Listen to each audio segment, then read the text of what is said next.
"Oh, Tony, look at our baby. Go on, hold her."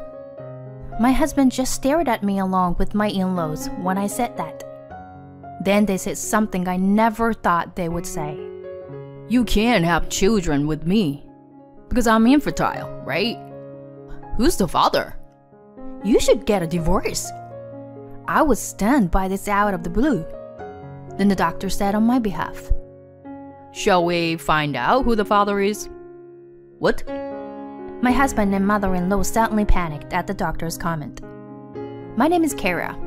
I am a 31-year-old office worker.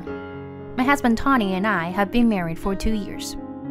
We were classmates in college, and even after we entered the workforce, we kept in touch with each other and naturally started dating.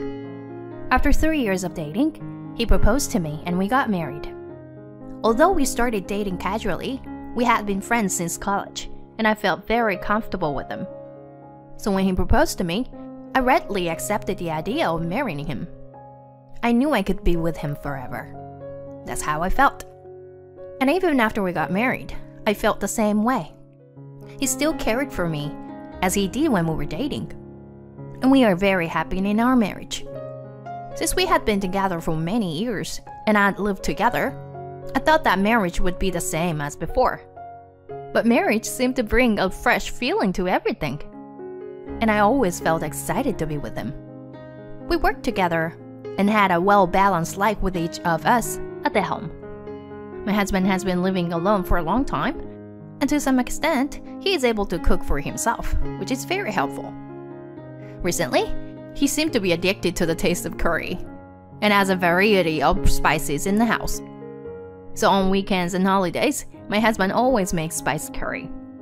Compared to the first time, the taste has been getting better and better, and he's so addicted to it that I think he might open a restaurant.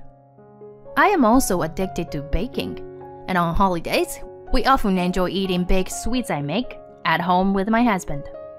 Since we don't spend money on any other activities, I think we have a rich life, with both working and a comfortable income. We are not extravagant by any means, but we are certainly living a happy life. I think such a feeling is the best.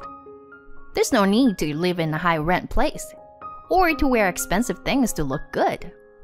If you really like the brand, that's fine.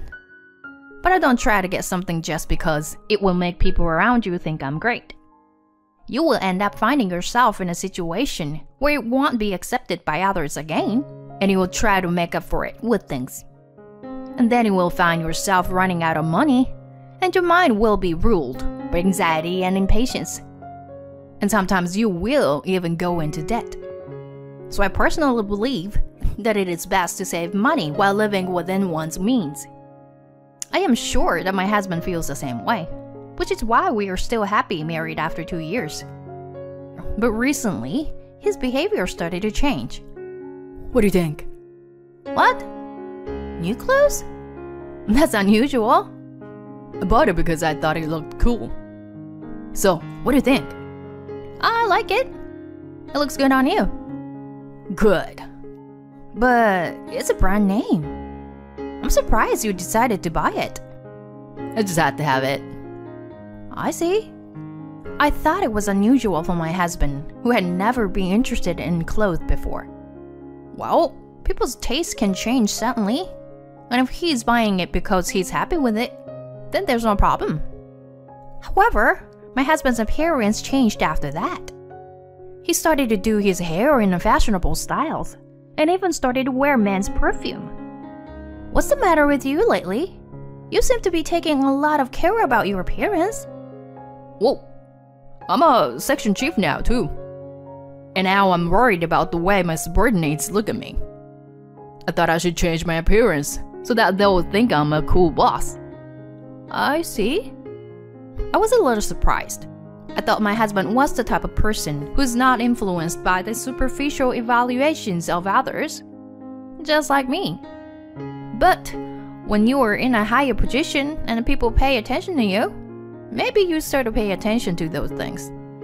Well, my husband seemed to be buying them within his allowance, and I didn't want to be so strict about it. Besides, I am glad that my husband is cool. I would stop him if he's going to make too many expensive purchases, but I'm sure he can control himself there. For the time being, he seemed to be making do with his allowance. However, a little after that, my husband said something like this. "Hey, I was wondering if you could give me some money." "What? Why?" "Considering what you earn, that should be enough, right?" "That's not so little. I think it's pretty average." Even though I told him so, he still didn't seem to be convinced. "I feel like I'm the one who's losing money." "Why do you say that?" "You've been leaving me in charge of the household's finances because you think it's too much of a hassle." "I know, but aren't you making sure that you're more of your share?" "I'm not doing that." I thought it was getting too much. I got angry, and my husband didn't talk about it anymore. But I didn't think we would come to this point to fight about something like this. We made up and went back to our normal routine. Well, it's been 2 years since we got married. And maybe it's time for us to start noticing each other's various aspects. I was hoping that we could talk things out and get along well with each other in such a situation. Then a very happy thing happened. "What? You're pregnant?" "It's ours." "That's amazing." "It turns out I'm pregnant." "Kira, thank you. I'm gonna try harder." My husband was happy to hear that. We're going to have a new family, and we're going to be happy. Just thinking about it made my heart beat faster. Then I started to rest as much as possible because I was pregnant. My husband said he would work hard because we would need more money after the baby was born. And he continued to work overtime as usual. I wanted him to come home early, at least until the baby was born, but he went back to his work. When I pointed this out to him, he said, "I see. I'm sorry I didn't think of that. I'll try to get my mom to support you." He started inviting my mother-in-law to the house. Well, that's not what I meant. I don't think my husband and I are communicating very well these days. Well, my relationship with my mother-in-law is not so bad, and it's nice to have someone there for me. Then I entered a stable period and started to prepare for the birth in earnest. My husband was coming home quite late, so I decided that I couldn't make my mother-in-law wait that long every time. So I decided to have the baby back home. "Are you sure?" "Yes, I'm sure. Thank you for all the support you have given me." I thanked my mother-in-law and went home. "Kira, welcome home." "Hi, Mom." My mother lives alone in my parents' house. She lives in a rural area, so I don't get to go home often. And I feel sorry for her. She always told me not to worry about it, but still, she was very happy when I came back home. This time, I can stay with her for a long time because I am going to have a baby at home. I was happy to be back home for the first time in a while and enjoyed talking with my mother. We talked about work and the pregnancy while eating her home-cooked food. We had a relaxing time together. As we spent time together in this way, my belly was getting bigger. Soon, my husband and I would have a beautiful child. I couldn't help but feel excited at the thought of it. But I was also a little anxious at the same time. That is, my husband has not been responding to me much lately. I basically reported to him about my health and the baby's condition. In the beginning, he didn't reply, but then gradually he never did. And now he doesn't even read my messages. Is something wrong? Maybe he's just busy with work. My delivery was getting closer and closer, and I was still a little confused. Finally, I went into labor, and my mother accompanied me to the hospital, which helped me a lot. Then I endured the pain and safely gave birth to a beautiful baby girl. "Kira, you did great. It's a beautiful baby." Really? She's so cute. My baby was so cute the first time I saw her. And I had sent a message to my husband to let him know I was in labor. So I was hoping he would be there to witness the birth. Tony didn't come. Apparently not. Even if he is busy with his work, my mother complained that my husband would prioritize the birth of his own child. I would like to complain to my husband when I see him, but I would rather he hold a newborn child in his arms. That's what I thought. The next day, my husband came to the hospital with my parents-in-law. "Oh, Tony!" My husband finally arrived. I wanted to complain, but I was relieved to see his face. "Look at our baby! Hold her!" This is when I noticed something a little strange. My husband just stared at me along with my in-laws when I said that. "What's wrong with you?"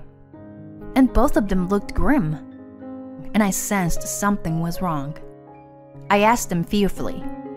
Unfortunately, my mother had an appointment at the hospital she was visiting, so she was not here today.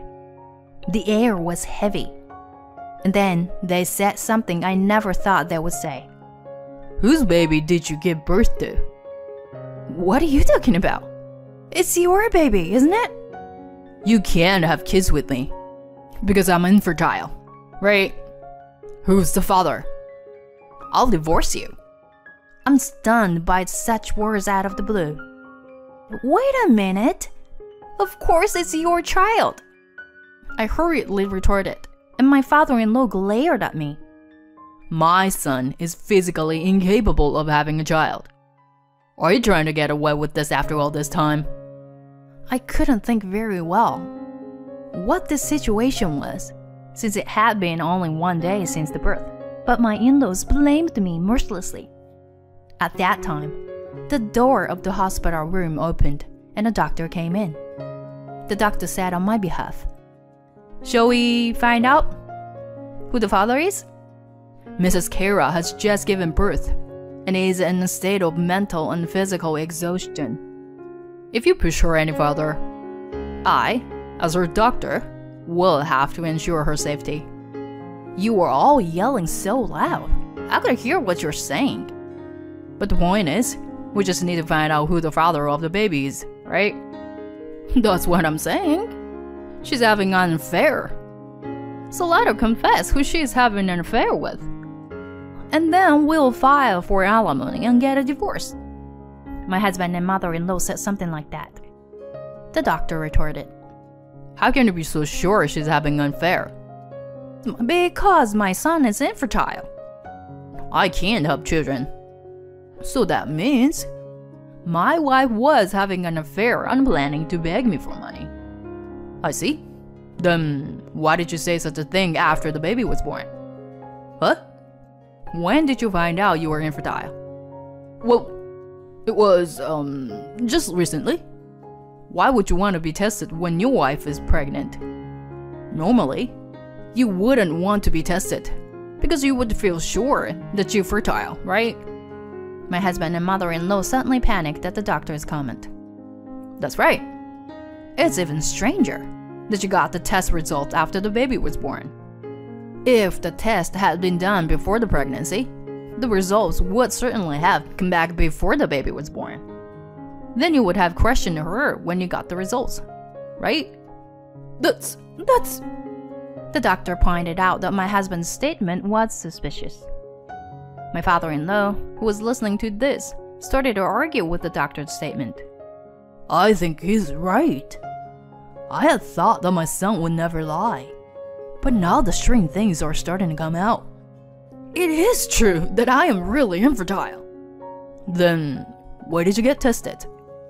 My husband and mother-in-law started to panic even more, as my father-in-law joined in the questioning. "Wait a minute! Don't you believe our son?" "I want to believe my son, but I want to know the truth." "Shall we do a DNA test then?" "What?" When the word DNA test was mentioned, my husband and mother-in-law got more upset. "Is that really necessary?" "Huh? Since my body is incapable of having children, we already know the result, don't we?" "A DNA test is necessary to prove that. And if you were going to accuse her of adultery and divorce her, you need to examine her in detail, don't you?" My husband and mother-in-law were absolutely shocked when the doctor said that. My head finally started to spin, and I shrank my words with the thought that I had to protect this child. Let's do the DNA test. I'll get the results and show that you were lying. Then the doctor sent their in-laws away from the room. Thank you so much. No, don't worry about it. Actually, your mother asked me to. She asked me to protect you when she can't come to the hospital. Mom did. Yes. She heard about your husband's recent behavior and thought it was suspicious. She said that she is now asking a professional to investigate if he's having an affair. If I had listened to the conversation earlier, your husband is definitely lying, and it seems certain that he is having an affair. Please be assured that I would refuse to let him visit you from now on. Thank you very much. I thanked the doctor and was surprised to know that my mother had done such a thing without my knowledge. The next day, when I told my mother who came to the hospital, she smiled and said that she got the evidence too. My daughter and grandchildren are very important to me, and I have to protect them. When I checked the evidence of my husband's infidelity that my mother had obtained, I found a picture of him going into a hotel with a subordinate at his office. That's unforgivable. How could he suspect me of infidelity when he himself was having an affair? Then we went to my parents-in-law's house with the evidence. My father-in-law was surprised to see the evidence of the affair, and my husband and mother-in-law became pale. You were going to be with the adulterer, so you tried to frame me and divorce me. That's... I see. Tony, explain yourself. My father-in-law yelled at him, and my husband confessed with a frightened look on his face. Everything went as I expected. And to my surprise, my mother-in-law seemed to know about it, and was cooperating with him. She was disappointed that she heard that the baby was a girl, and she thought they could expect another baby when she heard that the lover was a young woman. That's disgusting. My father-in-law apologized to me and my mother. I trusted them just because they were my family, and I hurt you guys. I'm so sorry. I'll let you divorce my son and make sure he pays alimony and child support. No. Why are you making this decision on your own? Shut up. You should know the weight of what you've done. And you should be sorry for being a part of such a lie. You should both reflect on what you've done. So pack your bags and leave. Wait a minute. What do you mean we should reflect? I don't want to live with you for a while. Why don't you and your son just live with yourselves? I'll change the locks on the house so you can't get in. That's not right. We left the house after that, and I demanded alimony from my husband and the adulterer and child support as well. Also, the fact that he was trying to get alimony from me was just to be malicious, and the alimony to my husband was increased considerably. My husband tried to get together with his girlfriend, but my mother-in-law cried and moved in with him. So his girlfriend said, I can't pay alimony and live with your mother, and ran away. Furthermore, the girlfriend complained to the company that my husband had sexually harassed her, and so he was demoted regardless of whether the facts were correct or not. It seems that the company also judged that the divorce was going through at the same time, and that it will be a hardship on the company.